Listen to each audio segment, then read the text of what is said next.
Fils et du Saint-Esprit. Amen. Frères et sœurs en Christ, en ce 8 décembre, dans la joie, toute l'Église universelle célèbre la solennité de l'Immaculée Conception de la Vierge Marie.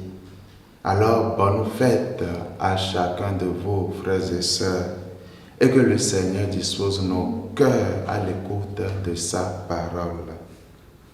De l'Évangile de Jésus-Christ selon saint Luc, au chapitre 1, versets 26 à 38.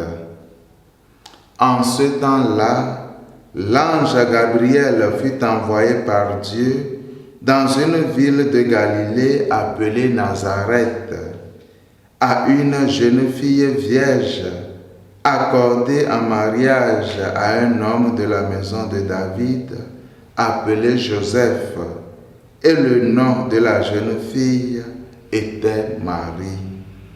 L'ange entra chez elle et dit: « Je te salue, comblée de grâce, le Seigneur est avec toi. » À cette parole, elle fut toute bouleversée et se demandait ce que voulait signifier cette salutation.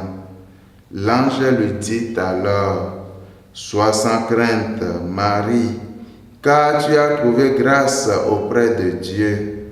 Voici que tu vas concevoir et enfanter un fils. Tu lui donneras le nom de Jésus. Il sera grand. Il sera appelé Fils du Très-Haut. Le Seigneur Dieu lui donnera le trône de David, son père. Il régnera pour toujours sur la maison de Jacob, et son règne n'aura pas de fin. » Marie dit à l'ange: « Comment cela va-t-il se faire, puisque je ne connais pas d'homme ?»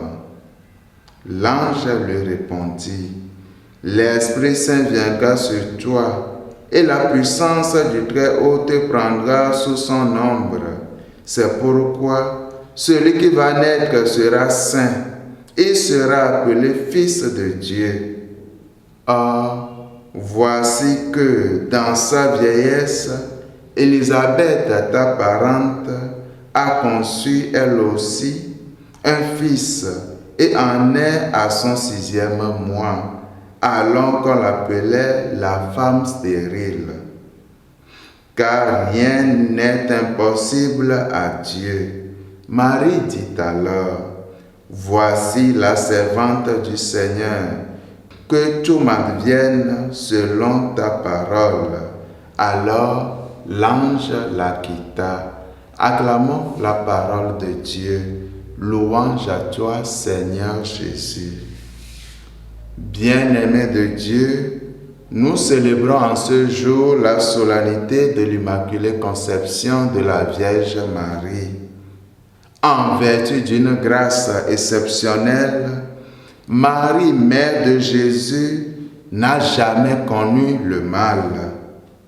La Constitution sur l'Église du Concile Vatican II nous dit que depuis le premier instant de son existence, elle est enrichie des splendeurs d'une sainteté singulière. Elle a été appelée la Toute Sainte. Le dogme de l'Immaculée Conception de la Vierge Marie a été proclamé par le pape Pie IX en 1854. À l'occasion de cette solennité, nous avons écouté l'évangile de l'Annonciation. L'ange Gabriel se rend chez Marie pour lui annoncer qu'elle a été choisie par Dieu pour être la mère de son fils. Et Marie accepte ce plan de Dieu en déclarant: « Je suis la servante du Seigneur, que tout se passe pour moi selon ta parole. » À travers cette solennité, nous observons que Dieu a confié à Marie un rôle très important dans le mystère du salut.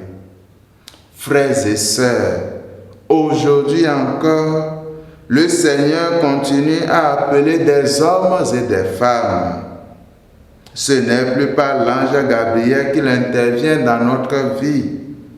Il nous rejoint dans les diverses circonstances par les personnes qu'il met sur notre route.